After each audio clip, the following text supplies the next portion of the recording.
do Senhor. A continuidade da nossa exposição e pregação no livro de 1 Pedro. Eu convido os irmãos a abrirem no livro de 1 Pedro, primeira carta de Pedro, capítulo 2. Desta vez meditaremos nos versículos 11 a 17.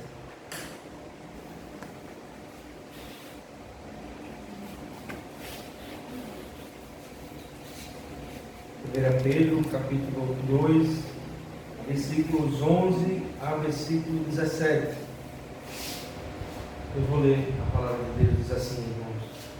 Amados, exorto-vos como peregrinos e forasteiros que sois, a vos abster das paixões carnais que fazem guerra contra a alma, mantendo exemplar o vosso procedimento no meio dos gentios, para que naquilo que falam contra vós outros, como de malfeitores, observando em vossas boas obras, glorifiquem a Deus no dia da visitação. Sujeitai-vos a toda instituição humana por causa do Senhor, quer seja o rei como soberano, quer as autoridades como enviadas por ele, tanto para castigo dos malfeitores, como para louvor dos que praticam o bem. Porque assim é a vontade de Deus, que pela prática do bem façais emudecer a ignorância dos insensatos. Como livre que sois, não usando todavia a liberdade por pretexto da malícia, mas vivendo como servo de Deus. Tratai todos com honra, amai os irmãos, temei a Deus e honrai ao rei. Amém. Vamos orar, irmãos. Senhor nosso Deus, nós louvamos ao Senhor por essa palavra bendita, santa, inesgotável, suficiente, eterna, Deus, inerrante sobre as nossas vidas, que o Senhor nos dá como presente, Deus, para vivermos uma vida santa. Deus, que a pregação da Tua palavra agora, Deus, nosso pedido é que o Senhor edifique a Sua igreja. Deus, que essa palavra venha para nos exortar, para nos confortar, para nos ensinar, Deus, em nome de Jesus Cristo. Amém. Amém. Irmãos, a carta de Pedro é uma carta, vamos dizer assim, a primeira carta é uma carta pequena, né? Temos apenas 5 capítulos. É uma carta que a gente pode dividir, ou a maioria dos teólogos dividem a carta em 2 metades. A primeira metade, algo bem teológico, algo que vai ensinar a doutrina pura, que foi o que nós vimos até agora, até o capítulo 2, até o versículo 10. Aqui, a partir do versículo 11 até o final da carta, não vai ter teologia, mas é exatamente isso, vai ser... Pedro ele vai ensinar a prática dessa teologia em meio à sociedade. Por isso que o tema que eu trago hoje para nossas vidas é a vida do cristão no meio da sociedade. Então Pedro ele vai agora tratar nessa segunda metade da carta um aspecto totalmente prático daquilo que ele ensinou antes. Como colocar em prática, quais as implicações daquilo que eu ensinei anteriormente para as nossas vidas, diante da família e diante da sociedade.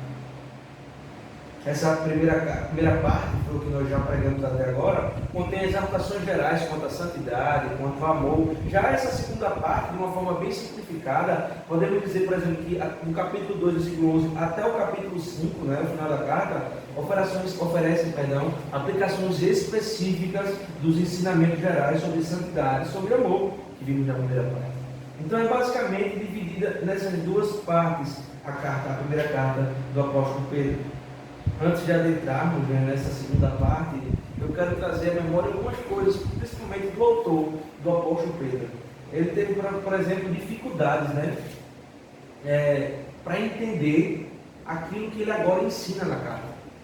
Ele não aprendeu tudo isso que ele está ensinando rápido, mas foi um processo, com o próprio Senhor Jesus Cristo ensinando tais coisas.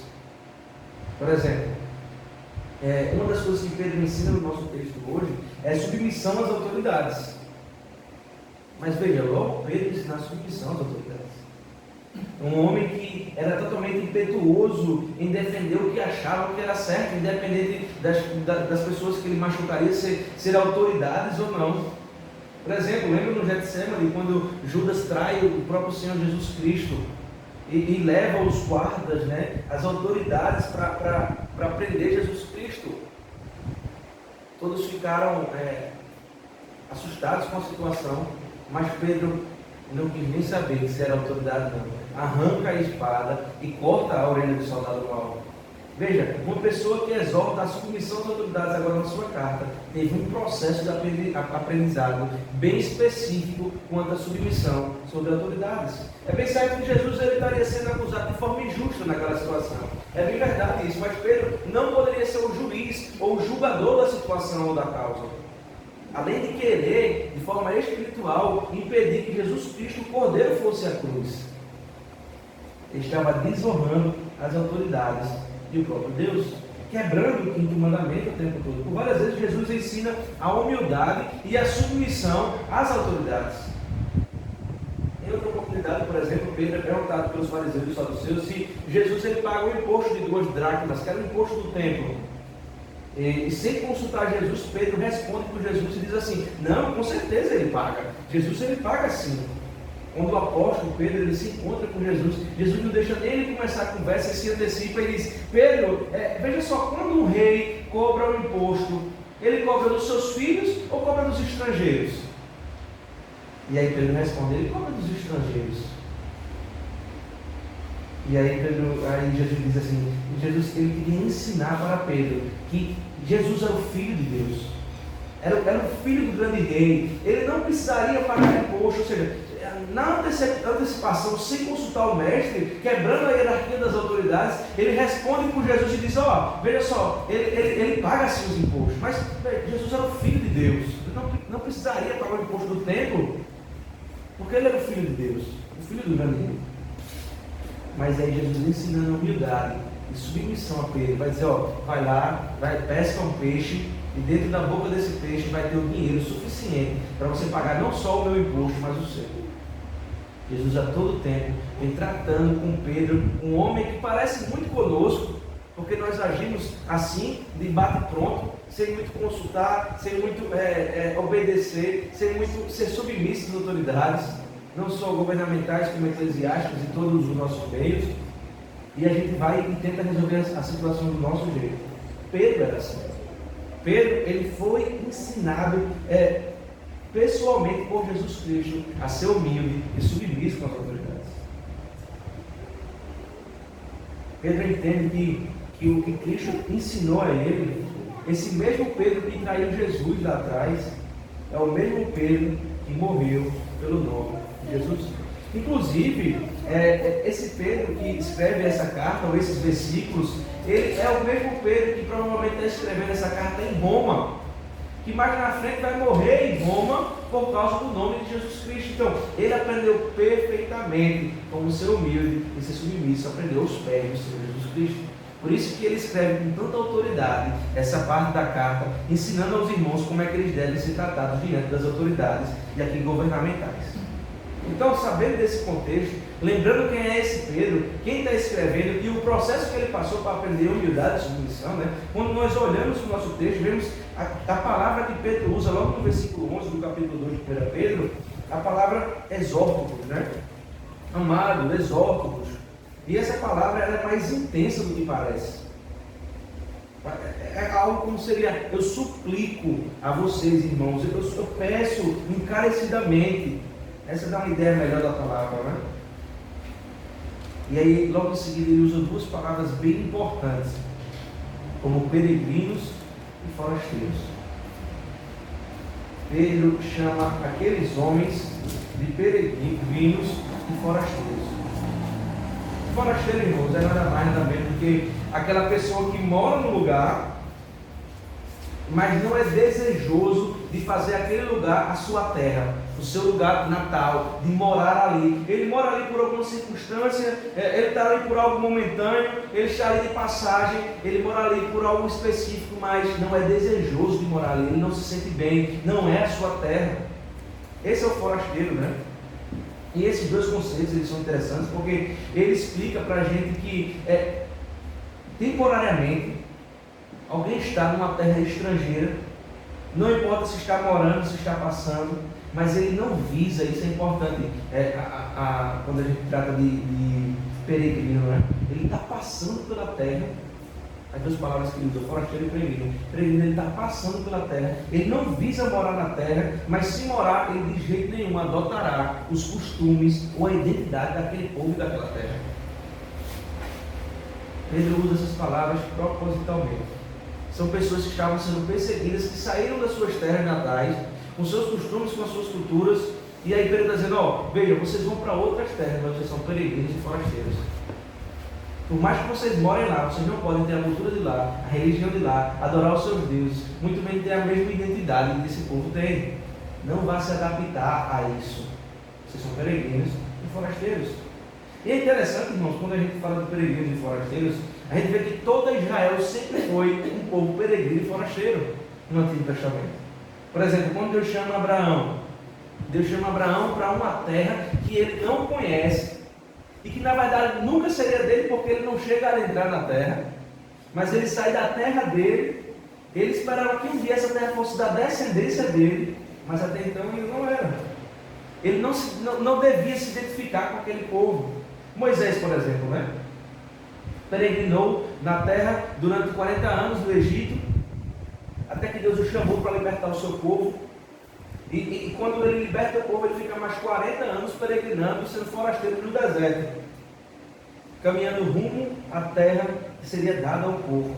Mas quando eles chegam em Canaã, não mais Moisés, mas quando o povo de Deus chega em Canaã, aí você pode afirmar, mas Caio, quando eles chegam em Canaã, a terra é deles, Deus dá a terra a eles. De fato, agora eles não são mais peregrinos e não são mais forasteiros, eles têm a terra de Canaã. Não é deles. Se a gente abrir no livro de Levítico, capítulo 25, tem um texto muito interessante, que Deus fala ao povo, lá no versículo 23, e Deus diz assim, diz ao povo que jamais eles poderiam vender a terra, porque o Senhor falando, jamais vocês podem vender a terra, pois a terra pertence a mim.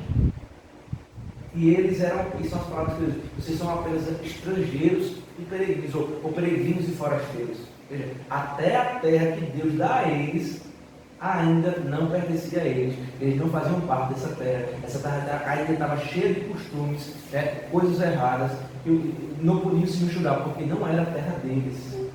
Até quando eles estavam em Canaã, e aparentemente era a terra deles, ainda assim deveriam compreender que nesse mundo sempre serão forasteiros e peregrinos. Eles deveriam ser obedientes à lei local. Pedro não nega isso, mas não deveriam amar a terra, pois não pertencia a eles.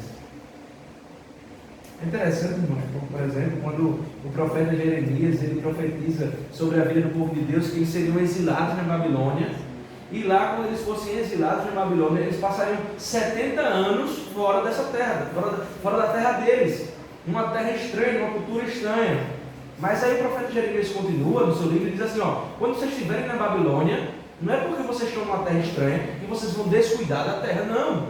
Pelo contrário, cuidem da terra, é a obrigação de vocês. Vocês devem cuidar, vocês devem cultivar, vocês devem fazer o bem para a sociedade. Mas vocês não podem fazer disso o seu grande amor, o seu grande objetivo. Vocês devem servir quem está ao redor de vocês, mas sempre tendo em mente que tudo isso era passageiro. Vocês devem honrar as autoridades, por mais que eles não sirvam o Deus de Israel. Vocês devem honrar, cuidar do local, mas não coloquem o coração de vocês nisso. Não coloquem o coração de vocês no seu trabalho. Não coloquem o coração de vocês na sua casa, nos seus estudos, na sua inteligência. Isso aí é passageiro. Coloquem o coração de vocês naquilo que é eterno. É isso que ele está ensinando a mim. Quando fazemos no mundo, irmãos, o nosso sonho, nós perdemos de vista a nossa cidadania celestial. Quando fazemos disso aqui que nós vemos, as paredes, os muros, os terrenos, as escrituras, os carros e as coisas que temos à nossa disposição, quando fazemos disso o nosso grande amor, nós perdemos aquilo que é mais importante, que é a nossa cidadania celestial. Essas coisas aqui, irmãos, vão ser corroídas. Se você deixar dinheiro guardado no seu guarda-roupa, a traça vai comer. Um dia essas casas vão ser destruídas, vão ser construídas outras. Um dia as coisas vão acabar, mas há algo que é eterno. E é nesse eterno que nosso coração deve estar voltado, não as coisas passageiras. Por isso nós não devemos colocar amor nessas coisas, irmãos. Jamais. Amor nas coisas construídas por homens só dá confusão e discussão. Mas amor colocado nas coisas feitas por Deus é eterno. Não há confusão nem caos. A eternidade. Não façam do seu sonho, do seu desejo principal, as coisas dessa terra. Tudo isso é passageiro. Mas quando valorizamos aquilo que é eterno, quando depositamos a nossa esperança naquilo que não se destrói nem passa, nada desse mundo afeta a nossa paz, nem a nossa alegria. Veja só. A nossa paz e a nossa alegria não está condicionada naquilo que o mundo nos oferece. Não é eu ter ou eu possuir alguma coisa que vai me dar paz ou alegria, mas é o que Cristo fez na minha vida ou na sua vida. Deus quer de fato que cuidemos da cidade, que sejamos exemplo para as civilizações, que cumpramos aquilo que as autoridades nos impõem, mesmo sabendo que isso não é o nosso grande amor. Deus já quer isso de nós, um bom testemunho, porque isso é um grande testemunho diante dos ímpios. Mas o nosso amor deve estar voltado naquilo que é eterno e invisível. Mas Pedro continua, irmão, veja lá. E ele diz assim: exorto-vos como peregrinos e forasteiros. 1 Pedro capítulo 2, versículo 11.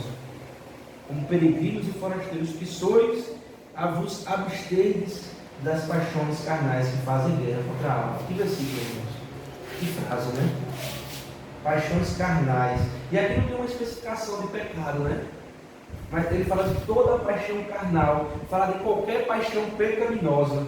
Pedro está querendo dizer que, embora somos livres do domínio do pecado, nós não estamos livres da força, né? Das investidas do pecado sobre a nossa vida. Embora as algemas do pecado já tenham sido quebradas por meio de Cristo Jesus, ainda o pecado vem nos atentar ou nos tentar a todo tempo. E é dessas paixões carnais que Pedro está dizendo para nós termos cuidado. Por isso que ele diz, vocês devem se abster dessas paixões carnais. E essas investidas do pecado fazem guerra contra a nossa alma. Diz que somente vai dizer, porque está batida a minha alma. Porque a todo tempo as paixões carnais fazem guerra contra a alma. Porque quando nós deitamos no travesseiro e não conseguimos dormir, porque as paixões carnais fazem guerra contra a alma, a nossa alma não tem paz, enquanto as paixões sejam carnais. A pergunta é, o que tem a ver Pedro falar sobre paixões carnais num contexto em vida na sociedade? Porque esse é o grande tema desses versículos, a vida na sociedade, a vida do crente na sociedade. Por que, irmãos? Tem muito crente fissurado em lutar por coisas do mundo, em paixões mundanas ou carnais. Por exemplo, tem muito crente que luta pelas minorias que existem no nosso mundo, ou pelas causas sociais que existem no nosso mundo, mas esquecem, irmãos, do principal, de lutar contra si mesmos. Pedro ordena as nossas brigas, mas que brigas? Briga contra si mesmo, é se esmurrar, como diz o apóstolo Paulo, até sair sangue. Essa é a grande briga que nós devemos travar a todo tempo, a briga contra o nosso coração. Crentes que lutam pela causa de todo mundo, menos pela própria causa. Crentes que saem por aí, lutando pelas minorias, mas esquece que a minoria mais importante é ele mesmo no seu coração. Lutam pelo mal nas estruturas, lutam pelo mal do sistema, pelo mal do governo, pelo mal das minorias, lutam pelo mal de tudo e de todos, menos pela raiz do mal, que é o coração pecaminoso. Eu não estou dizendo que nós não devemos lutar por essas coisas ou pelas injustiças, mas isso em segundo lugar. Em primeiro lugar, nós temos que lutar contra o nosso coração pecaminoso, que a todo tempo fala aos nossos ouvidos para pecarmos contra o Senhor. A todo tempo o nosso coração coloca palavras na nossa boca que desonram a Deus, desonram a sua palavra, blasfemam contra o Espírito Santo. A gente tem que lutar contra essas coisas no nosso coração. O coração humano, irmãos, que é um grande problema. E essa briga deve ser incessante, sem parar. É a briga que eu não posso deixar de brigar ou de lutar. É a briga contra as paixões carnais, porque sem essa briga, jamais faremos cessar a guerra que há contra a nossa alma. Essa luta é uma marca cristã, é uma marca dos cristãos. Antes até das lutas, das injustiças sociais, devemos lutar contra o nosso coração injusto. Irmãos, a briga deve ser constante dentro do nosso coração contra as paixões carnais. A nossa preocupação prioritária e primária deve ser a briga que está aqui dentro. O coração nos inclina a pecar contra o Senhor. E por isso a continuação do texto, veja lá, versículo 12, né? Mantendo exemplar o vosso procedimento no meio dos gentios. Falando que todo esse comportamento, e ele continua, mantendo exemplar o vosso procedimento no meio dos gentios, para que naquilo que falta contra vós outros, como malfeitores, observando as vossas boas obras, glorifiquem a Deus no dia da visitação. Porque eu brigo com o meu coração, porque eu brigo contra as minhas paixões carnais. E aí Pedro vai dizer exatamente isso, para glorificar a Deus no dia da visitação. É de difícil interpretação do significado dessa expressão, dia da visitação. Não se sabe bem ao certo o que significa, mas é mais comum que interpretem isso como a segunda vinda de Jesus Cristo, já que Pedro fala sobre isso anteriormente na sua carta. Então, glorifica a Deus, é o Cristo voltando nas nuvens para nos levar como igreja, e nós glorificando ao Senhor Jesus Cristo com as nossas obras, porque nós esmurramos o nosso coração contra as paixões carnais.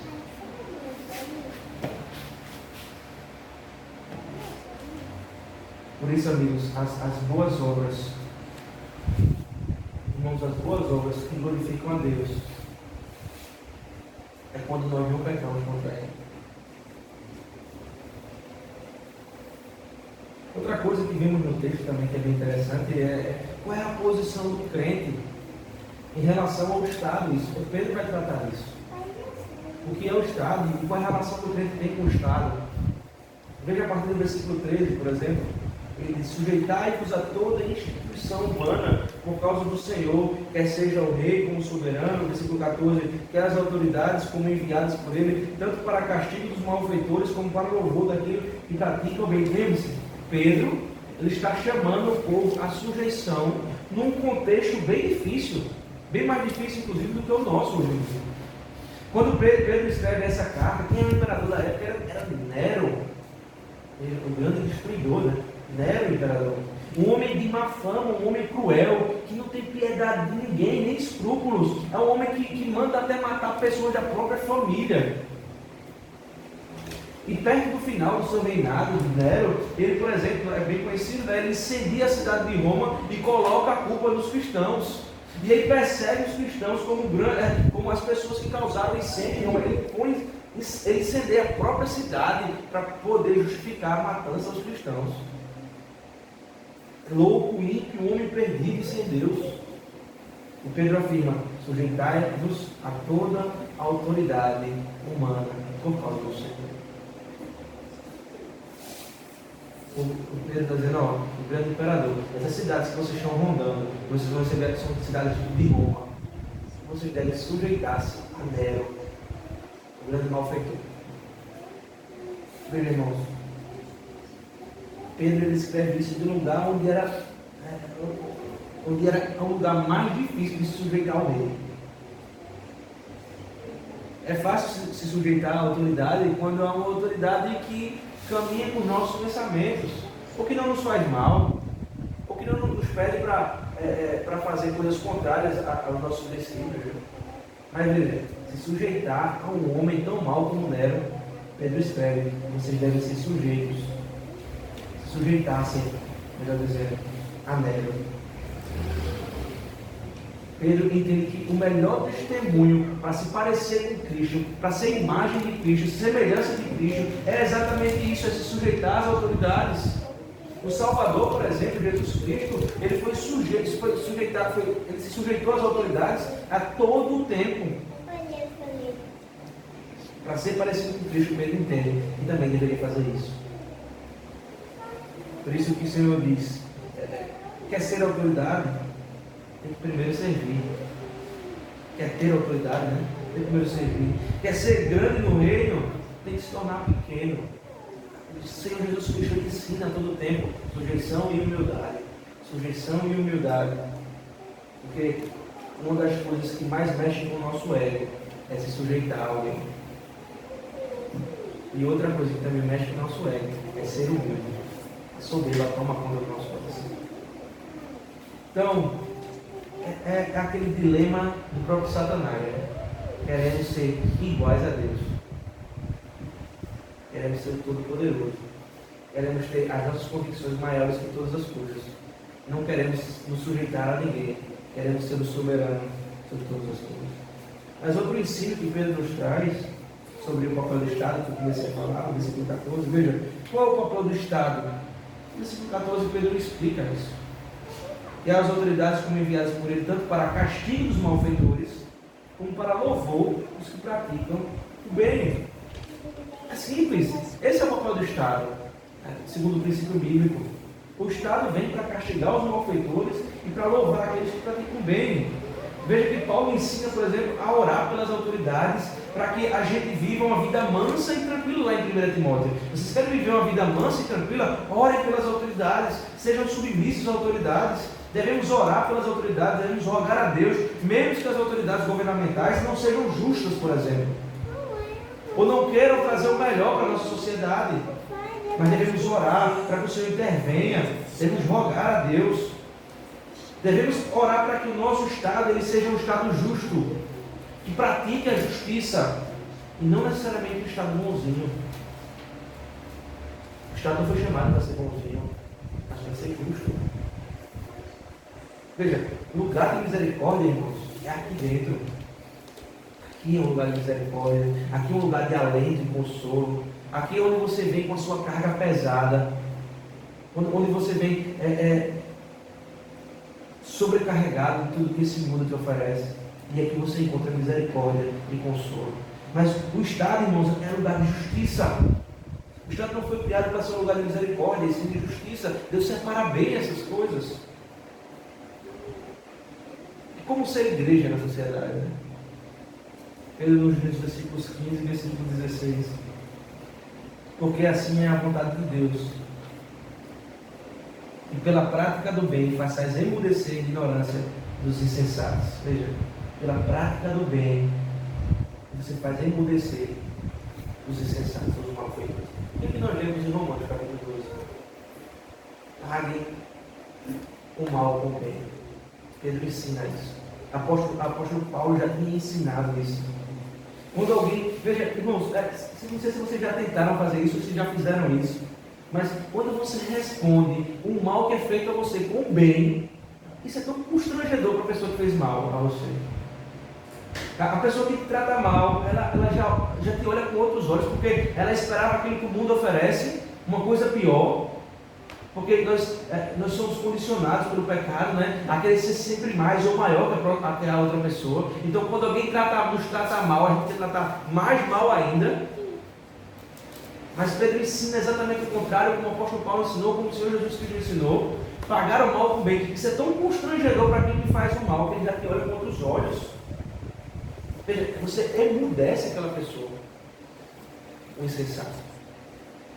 Não sei se vocês já tentaram ou já fizeram isso. Eu já fiz isso. E é uma experiência incrível. O constrangimento é tão grande que a pessoa que lhe tratou mal faz um efeito inverso, né? Em vez de piorar a situação, haverá ali pelo menos um bem-estar entre ambos. Pagar o mal com o bem deve ser uma grande marca do cristão. Você deve fazer isso, irmão, com a maior naturalidade. Não deve ser algo difícil para você. Pois você já não é mais preso ao pecado. Você já não é mais inclinado a responder o mal com o mal. Mas você agora é livre das algemas do pecado. E você consegue responder o mal com o bem. Por isso que ele diz lá no versículo 16, veja só, finalzinho do versículo 15. Pela prática do bem, façais emudecer a ignorância dos insensatos, como livres que sois, não usando todavia a liberdade por pretexto de malícia, mas vivendo como servos de Deus. Como livres que sois, né? Nós somos livres da escravidão do pecado. Isso nos deixa livres agora para praticar o bem, mesmo que seja praticado conosco o mal. É bom que entendemos também que a liberdade, irmãos, e aqui é um conceito bem importante para a gente, a liberdade ela não significa ser isento de responsabilidade. Não é porque você é livre do pecado que você não tem mais responsabilidade com aquilo que te libertou. Pelo contrário, né? Não é porque eu sou livre que eu posso fazer o que eu bem entender. Eu sou livre do pecado. Eu estou livre das algemas do pecado. O vício já não me consome. O fazer o mal, pagar o mal com o mal, já não mais é uma inclinação minha. Já não é mais, melhor dizendo, já não é uma vontade que vem a todo tempo na minha mente. Nós somos livres da escravidão do pecado. Nós somos presos ao Senhor e amigo dele. Nós não servimos a um Deus distante e cruel, mas servimos a um Deus que também está próximo de nós e é nosso amigo. Somos amigos de Deus, como diz as Escrituras. Somos livres. Isso nos traz responsabilidades. E quais são essas responsabilidades que trazem as nossas vidas? Pedro vai dizer isso no versículo 17. E ele termina assim: tratai todos com honra, amai os irmãos, temei a Deus e honrai ao rei. Honrai o rei. Chegando perto do final, irmãos, sendo assim, aqueles cristãos perseguidos, a quem ele escreve naquela época, e a nós também no dia de hoje, ele nos faz entender através de tudo que foi escrito, tudo que foi abordado aqui nesse versículo, que iremos viver nessa terra como peregrinos e como forasteiros. Não devemos nos apegar às coisas deste mundo. Não é isso que nos leva ao céu. Não é isso que nos dá uma vida em paz e alegria. Não são as circunstâncias que vão dominar a nossa vida, mas sim o próprio Senhor Jesus Cristo, entendendo que a nossa pátria não é nessa terra, a nossa Canaã não pertence a esse mundo, mas é uma Canaã celestial. Nada do que vocês pensam, nada do que nós pensamos, nada que não seja Deus, é prioridade da nossa vida, irmãos. Se nós vivemos isso, nós temos paz no nosso coração. Não são as coisas desse mundo que enchem os nossos olhos, jamais. Devemos amar os nossos irmãos e também os nossos inimigos. Eu não sei o que é mais difícil. Se é amar os inimigos, porque são pessoas que nós não gostamos, ou se é amar nossos irmãos a quem nós temos inveja. Mas isso deve ser tirado do nosso coração. Isso deve ser arrancado do nosso coração. Nós somos agora uma nova criatura em Cristo Jesus. Devemos também, Pedro nos ensina, a respeitar a liberdade que o nosso Deus nos dá. Não uma liberdade para não ter responsabilidade. Nós usufruímos da liberdade que nós temos agora das algemas do pecado, já não mais nos aprisiona. Mas nós temos responsabilidade diante do nosso Criador, diante do nosso Redentor. Isso não deve ser para a gente, irmãos, uma mazela, um peso, mas uma alegria. Nós estamos glorificando aquele que nos livrou e que nos libertou, nos deu a salvação em Cristo Jesus.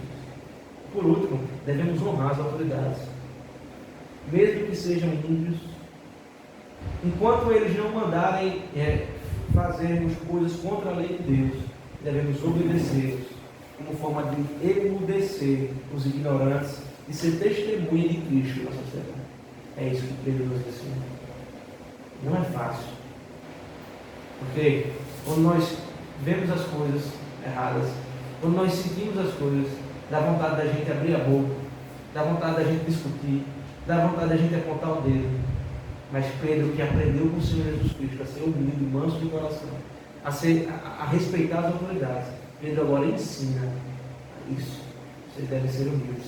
Porque vocês fazendo isso, sendo sujeitos às autoridades, vocês vão emudecer os outros. As pessoas vão ficar sem palavras, porque você está testemunhando daquele servo que foi humilde, Jesus Cristo. Deus nos abençoe, irmãos, com essa palavra. Que o Senhor faça em nossas vidas a prática dessa palavra todos os dias, em nome de Jesus Cristo. Vamos orar. Senhor nosso Deus, nós te agradecemos, Deus, por esse texto, por essa palavra aqui pregada, porque o Senhor nos abençoa, Deus, com esses ensinamentos, esses princípios. Nosso pedido, Deus, é que, depois de ouvirmos tudo isso que o Senhor nos ensinou, é que o Senhor nos ajude a colocarmos em prática, porque mesmo libertos do pecado, Ele vem nos atentar todo o tempo. Nós somos rápidos em falar coisas que não deveríamos. Nós somos rápidos em pensar coisas que não deveríamos. Tira isso do nosso coração, da nossa mente, da nossa língua. Nos ajuda a viver uma vida santa, glorificarmos o Teu nome e com o nosso testemunho possamos emudecer a sociedade Deus, de um bom testemunho. Possamos refletir a Tua imagem a todo tempo. Nos dá um dia, uma noite abençoada e uma semana que possamos refletir essa mensagem em nome de Jesus Cristo. Amém. Amém.